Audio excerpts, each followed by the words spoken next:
नमस्कार, राज्यसभा टीवी में आपका स्वागत है। मैं हूं टीना झा। दिन भर की तमाम बड़ी खबरों को देखते हैं इस बुलेटिन में, लेकिन सबसे पहले हेडलाइंस। हिंद प्रशांत क्षेत्र में बेरोक-टोक आवाजाही के लिए शांति और सुरक्षा सुनिश्चित करना जरूरी। टोक्यो क्वाड सम्मेलन में भारत समेत अमेरिका, ऑस्ट्रेलिया और जापान ने एक सुर में रखा विचार। अमेरिका ने हिमालय क्षेत्र में तनाव और कोविड-19 महामारी के लिए चीन को ठहराया जिम्मेदार।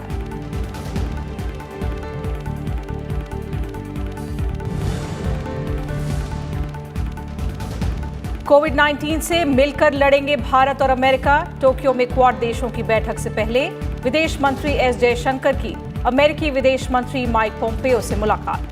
हिंद प्रशांत क्षेत्र में शांति और सुरक्षा कायम करने के लिए साझा प्रयास करने पर भी बनी सहमति।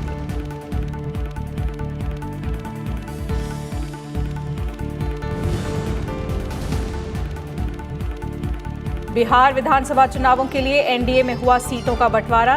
243 में से जेडीयू को 122 और बीजेपी को 121 सीटें। जीतन राम मांझी की हम पार्टी को अपने हिस्से की 7 सीटें देगी जेडीयू।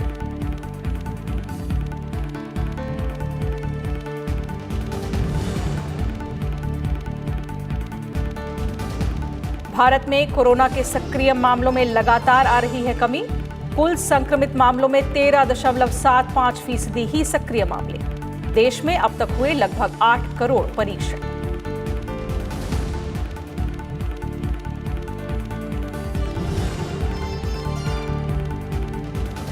और फिजिक्स क्षेत्र के लिए नोबेल पुरस्कार की घोषणा। अमेरिका के रॉजर पेनरोज, रेनहार्ड गेंजेल और एंड्रिया गेज होंगे सम्मानित। वैज्ञानिकों ने ब्लैक होल और मिल्की वे के रहस्यों पर जुटाई जानकारी।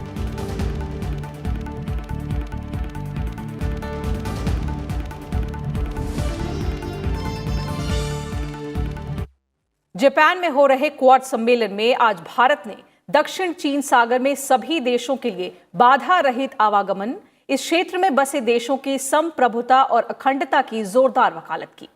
इस बैठक में हिस्सा लेने टोक्यो पहुंचे विदेश मंत्री एस जयशंकर ने विदेश मंत्रियों की मुलाकात में संयुक्त राष्ट्र में सुधार और आतंकवाद जैसे अहम मुद्दे भी उठाए। क्वाड समूह में भारत और जापान के अलावा अमेरिका और ऑस्ट्रेलिया भी हैं। टोक्यो में आयोजित क्वाड सम्मेलन के पहले दिन भारत, जापान, अमेरिका और ऑस्ट्रेलिया के विदेश मंत्रियों ने वैश्विक व्यापार, शांति और कोविड-19 महामारी जैसे विषयों पर व्यापक चर्चा की। साथ ही हिंद प्रशांत क्षेत्र में शांति और सुरक्षा के मसले को भी प्रमुखता से उठाया गया। विदेश मंत्री एस जयशंकर ने कहा कि हिंद प्रशांत क्षेत्र मुक्त और आबादित होना चाहिए। कुछ ऐसे ही विचार अमेरिका, ऑस्ट्रेलिया और जापान के विदेश मंत्रियों ने भी व्यक्त किए। As vibrant and pluralistic democracies with shared values, our nations have affirmed collectively the importance of maintaining a free, open and inclusive Indo-Pacific. We remain committed to upholding the rules-based international order underpinned by the rule of law, transparency, freedom of navigation in international seas, and respect for territorial integrity and sovereignty and peaceful resolution of disputes. This important step in the continuing evolution of the Quad signals our steadfast commitment to working together to promote an open, inclusive and resilient Indo-Pacific. The Quad has a positive agenda.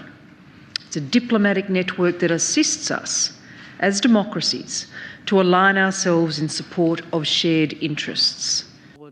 सम्मेलन में हिंद प्रशांत के अलावा हिमालय क्षेत्र में चीन के दखल समेत कई अन्य अहम मुद्दों पर भी चर्चा की गई।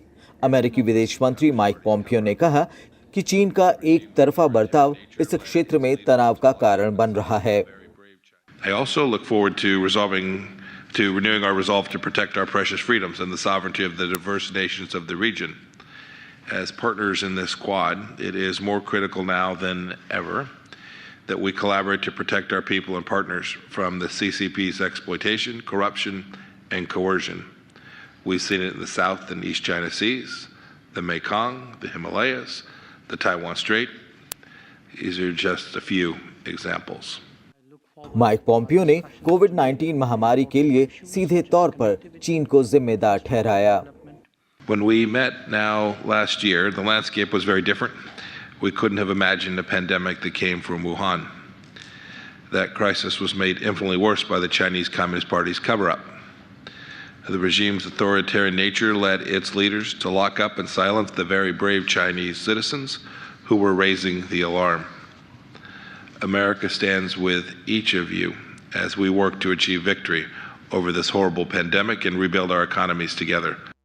बैठक में बेल्ट एंड रोड परियोजना की आड़ में चीन की शोषणकारी नीतियों पर भी गंभीरता से विचार किया गया। इसके साथ ही चारों देशों और दुनिया के दूसरे देशों के बीच कनेक्टिविटी के मुद्दे पर भी चर्चा हुई। विदेश मंत्री एस जयशंकर ने आतंकवाद, साइबर क्राइम और मैरीटाइम सिक्योरिटी जैसे मुद्दों की तरफ सभा का ध्यान खींचा। क्वाड समूह के देशों ने स्वास्थ्य, स्थिरता और क्षेत्र की संपन्नता के लिए मिलकर काम करने पर भी सहमति जताई। अखिलेश सुमन, राज्यसभा टीवी। क्वाड सम्मेलन में हिस्सा लेने आए अमेरिका के विदेश मंत्री माइक पोम्पेयो के साथ विदेश मंत्री एस जयशंकर ने अलग से मुलाकात की। इस दौरान दोनों नेताओं ने हिंद प्रशांत क्षेत्र में मुक्त और बेरोक-टोक आवाजाही के लिए अनुकूल माहौल बनाने पर मिलकर काम करने पर सहमति जताई। मुलाकात के दौरान कोविड-19 महामारी से निपटने के लिए भी सहयोग पर सहमति हुई। विदेश मंत्री एस जयशंकर ने ट्वीट कर कहा कि दोनों नेताओं के बीच मुलाकात काफी सौहार्दपूर्ण रही और दोनों देश हिंद प्रशांत क्षेत्र में सुरक्षा और स्थिरता के लिए काम करेंगे।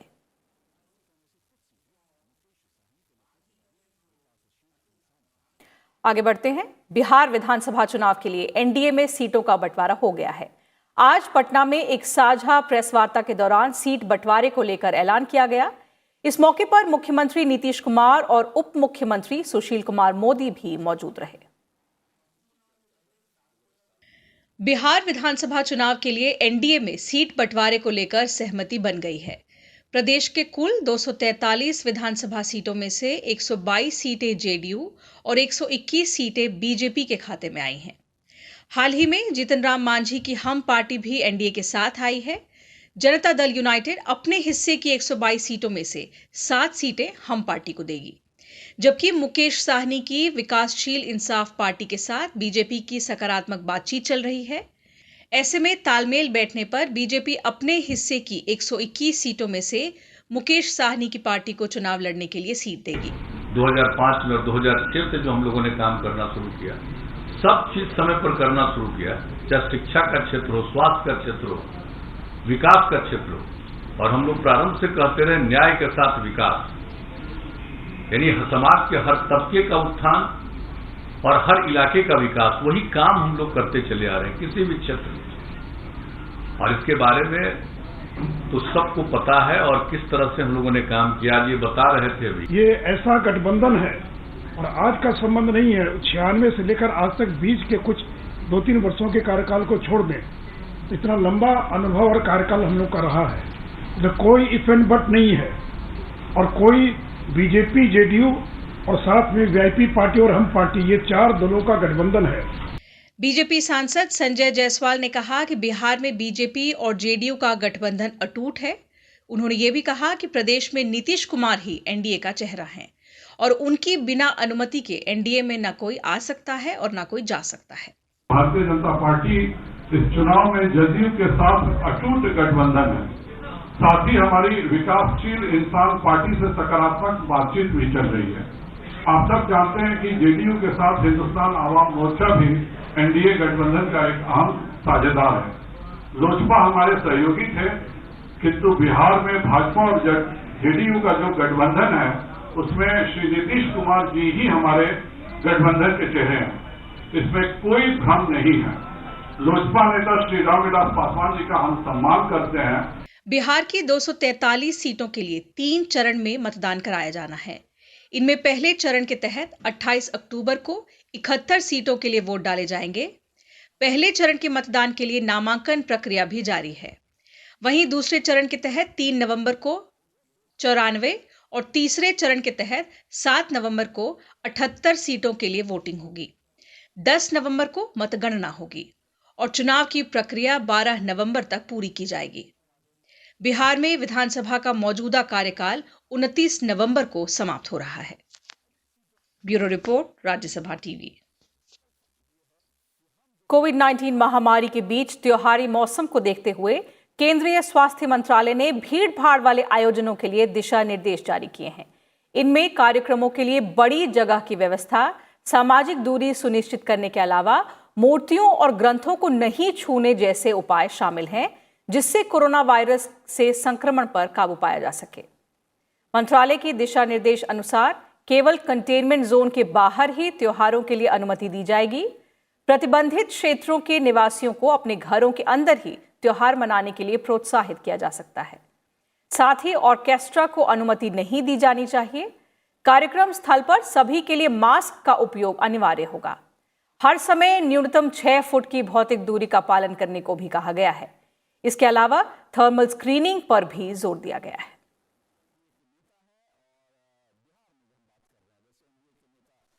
और कोरोना महामारी के चलते करीब 7 महीने से बंद देश भर के सिनेमा हॉल 15 अक्टूबर से खुलने जा रहे हैं।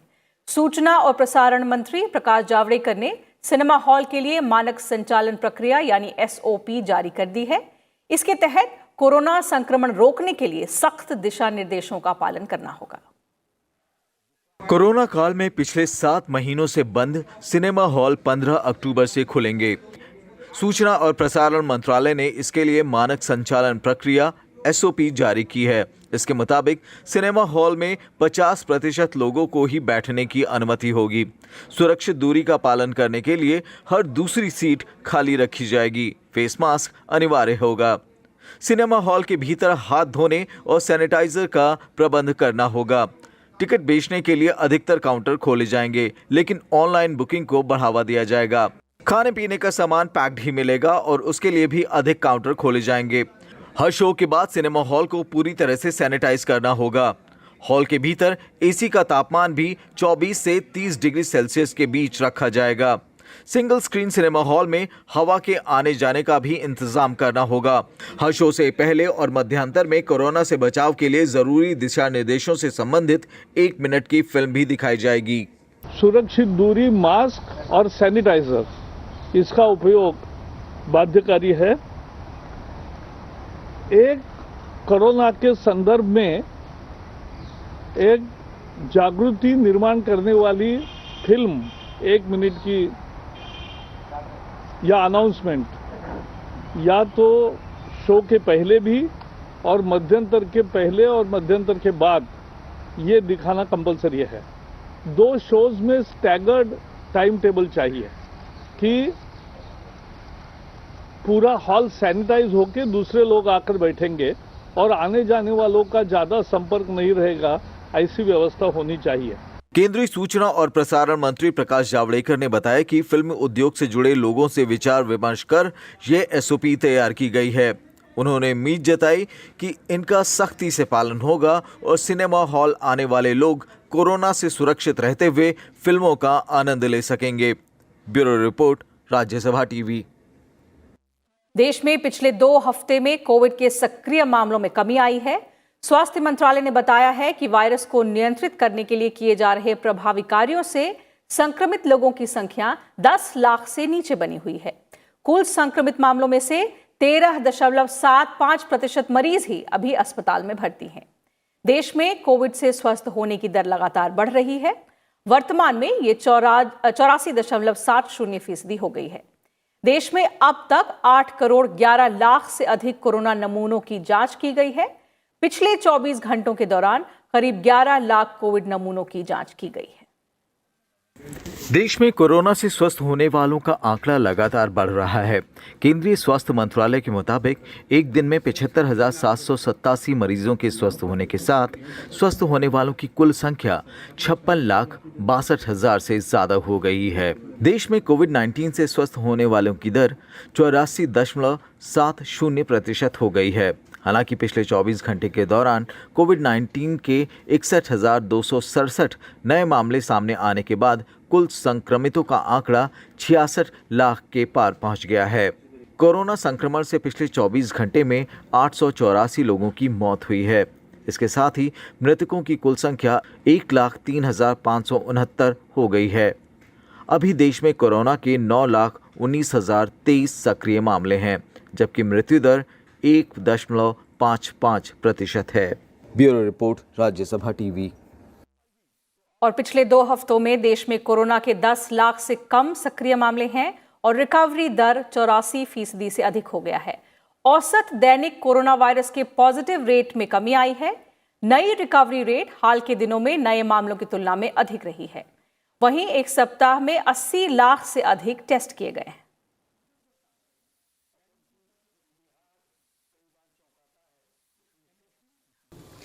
एक्टिव केसेस जो हैं, यानी ऐसे लोग जो अस्पतालों में हैं या घरों में होम आइसोलेशन में हैं, अंडर मेडिकल केयर, उनकी संख्या पिछले 2 सप्ताह से 14 दिन से 10 लाख से नीचे बनी हुई है। इसके बारे में विस्तार में हम आपको आगे बताएंगे। और जो रिकवरी रेट है वो लगातार बढ़ रहा है और 84% अभी वर्तमान में है। अब जो रिकवर्ड केसेस हैं, जो लोग ठीक हो गए हैं, उनकी संख्या 56 लाख से अधिक हो गई है और ये विश्व की सबसे बड़ी संख्या है रिकवर्ड केसेस की।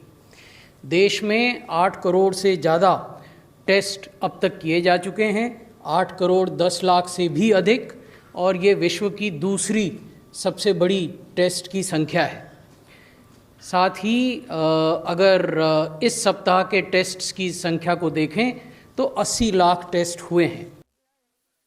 स्वास्थ्य सचिव राजेश भूषण ने बताया कि देश में सक्रिय मामलों में महाराष्ट्र, कर्नाटक, केरल, आंध्र प्रदेश, तमिलनाडु और उत्तर प्रदेश समेत 10 राज्यों में 77% सक्रिय मामले हैं। उसमें भी 3 राज्यों में 50% केस हैं। उन्होंने कहा कि देश के 25 जिलों से कोरोना वायरस से संबंधित 48% मौतें हुई हैं। 25 जिलों में से 15 जिले महाराष्ट्र में हैं। देश में 10 राज्य ऐसे हैं जहां 77% एक्टिव केसेस कंसंट्रेटेड हैं। इन 10 राज्यों में 3 राज्य ऐसे हैं जहां 50% एक्टिव केसेस हैं। अगर आप देखें, महाराष्ट्र, कर्नाटक और केरला, इन 3 राज्यों में देश भर के जो एक्टिव केस हैं, जो मैंने अभी आपको बताया 9,19,000 से कुछ अधिक, उस 9,19,000 का 50% 3 राज्यों में है। कुल कोविड की मृत्युओं का 48% मृत्यु केवल इन 25 जिलों में है। केंद्रीय स्वास्थ्य मंत्री डॉक्टर हर्षवर्धन और आयुष मंत्री श्रीपद नायक ने आज वीडियो कॉन्फ्रेंसिंग के जरिए कोरोना मरीजों की देखभाल के लिए आयुष दवाओं का नया प्रोटोकॉल जारी किया। नए प्रोटोकॉल में कोविड-19 महामारी से बचाव के एहतियाती उपायों और उन विशेष दवाओं के नामों की जानकारी दी गई है जिन्हें कोरोना मरीजों को देने से उन्हें लाभ मिलता है। आयुष मंत्रालय ने ICMR और CSIR के साथ मिलकर इन दिशा निर्देशों को बनाया है। इनमें सबसे प्रमुख आयुष 64 को कोरोना वायरस के लिए सबसे ज्यादा कारगर बताया गया है। नई गाइडलाइन में पहली बार कोरोना से स्वस्थ हो चुके लोगों के लिए पोस्ट कोविड प्रोटोकॉल भी जारी किए गए हैं।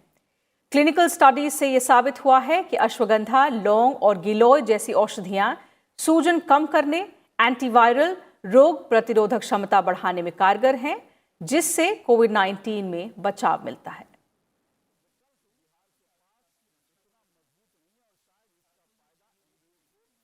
ये जो प्रोटोकॉल है, इसके औषधि है, ये स्टैंडर्ड जो एडवाइजरी उसका रिप्लेसमेंट नहीं है, ये एडिशनल है। मतलब इसको लेने के बाद यदि किसी ने औषधि ली और फिर अपना मास्क लगाना बंद कर दिया या सोशल डिस्टेंसिंग बंद कर दिया तो वो चलेगा नहीं। इट इज इन एडिशन, ये एडिशनल है। तो इसको लेने के बाद ऐसी फॉल्स सेंस ऑफ सिक्योरिटी नहीं आनी चाहिए। उद्यमियों और नवाचार के क्षेत्र में लोगों को प्रोत्साहित करने के लिए आज राष्ट्रीय स्टार्टअप पुरस्कार वितरित किए गए। वाणिज्य और उद्योग मंत्री पीयूष गोयल ने 12 क्षेत्रों की 35 श्रेणियों के लिए पहली बार ये पुरस्कार दिए। इनमें कृषि, शिक्षा, उद्यमिता प्रौद्योगिकी, ऊर्जा, अंतरिक्ष, वित्त, खाद्य, स्वास्थ्य, उद्योग, सुरक्षा, पर्यटन और शहरी सेवाएं शामिल हैं। पीयूष गोयल ने कहा कि इन पुरस्कारों के जरिए असाधारण काम करने वाले स्टार्टअप के साथ साथ युवाओं को भी प्रोत्साहित किया जा रहा है। उन्होंने कहा कि प्रधानमंत्री नरेंद्र मोदी के विजन पर काम करते हुए भारत दुनिया का सबसे बड़ा स्टार्टअप इकोसिस्टम बनने की राह पर है।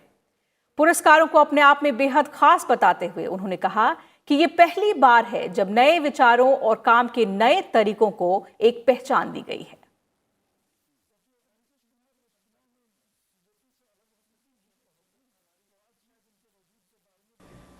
this ceremony clearly is a recognition and celebration of this new ecosystem that's being developed.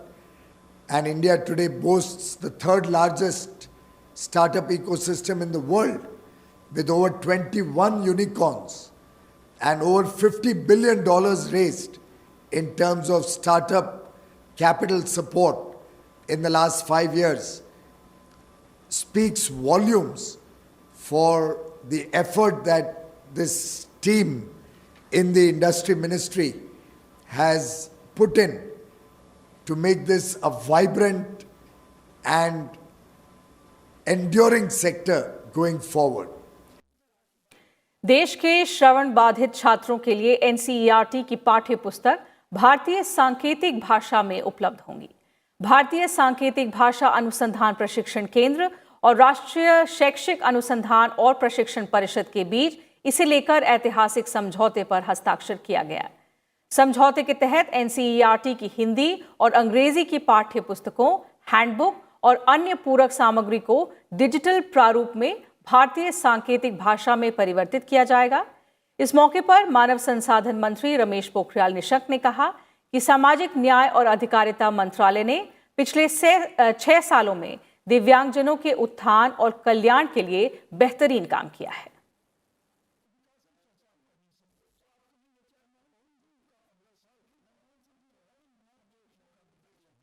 राष्ट्रीय स्वयंसेवक संघ के सर संघचालक डॉक्टर मोहन भागवत ने आज राजस्थान के कोटा में दत्तोपंत ठेंगड़ी के जन्म शताब्दी समापन समारोह को संबोधित किया।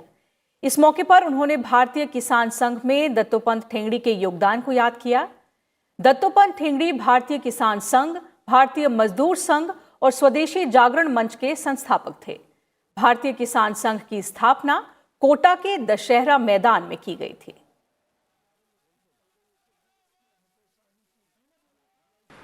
और कोई साधन नहीं, कार्यकर्ता नहीं, ऐसी अवस्था में किसान संघ को दिग्दर्शित करते हुए सब कार्यकर्ताओं के साथ चलाते चलाते चलाते आज की स्थिति में लाना, जहां तक भारत के और केंद्र सरकार के और राज्य सरकार के बैठकों में भी विचार विनिमय भी उसको बुलाया जाता है, एक महत्वपूर्ण घटक माना जाता है।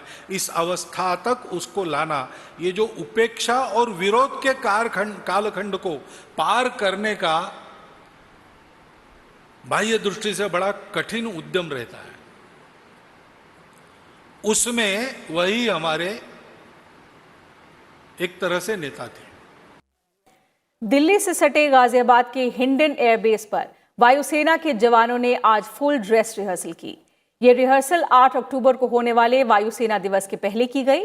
इस साल का मुख्य आकर्षण रफेल विमान होगा। हाल ही में रफेल के शामिल होने से भारतीय वायुसेना की ताकत पहले के मुकाबले काफी बढ़ गई है।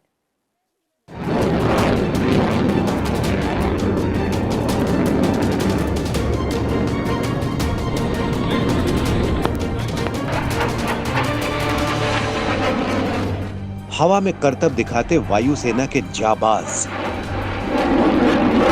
जोश भर देने वाली ये तस्वीरें हैं गाजियाबाद के हिंडन एयरबेस की। 8 अक्टूबर को 88 में वायुसेना दिवस से पहले वायुसेना के जाबाज सैनिकों ने मंगलवार को फुल ड्रेस रिहर्सल की।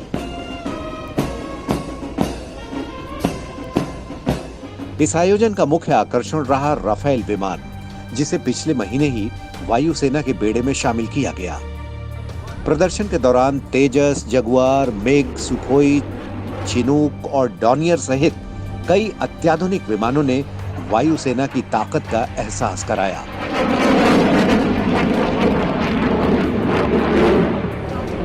सूर्य किरण और सारंग विमानों की हैरत अंगेज कलाबाजी ने सबको रोमांचित कर दिया। पैराट्रूपर्स ने भी अपने अदम्य साहस का प्रदर्शन किया। साल 1932 में भारतीय वायुसेना की स्थापना की गई थी। तब से हर साल 8 अक्टूबर को वायुसेना दिवस मनाया जाता है। Bureau report, Rajya Sabha TV.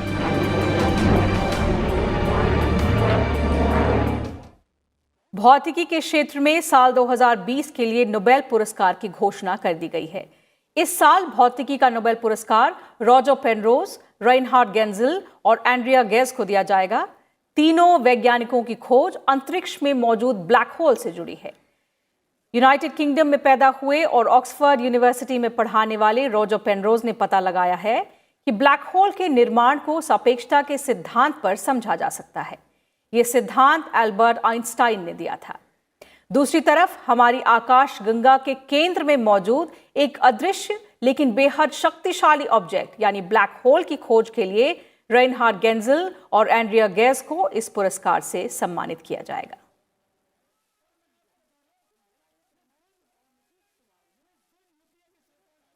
तो फिलहाल इस बुलेटिन में इतना ही। नमस्कार।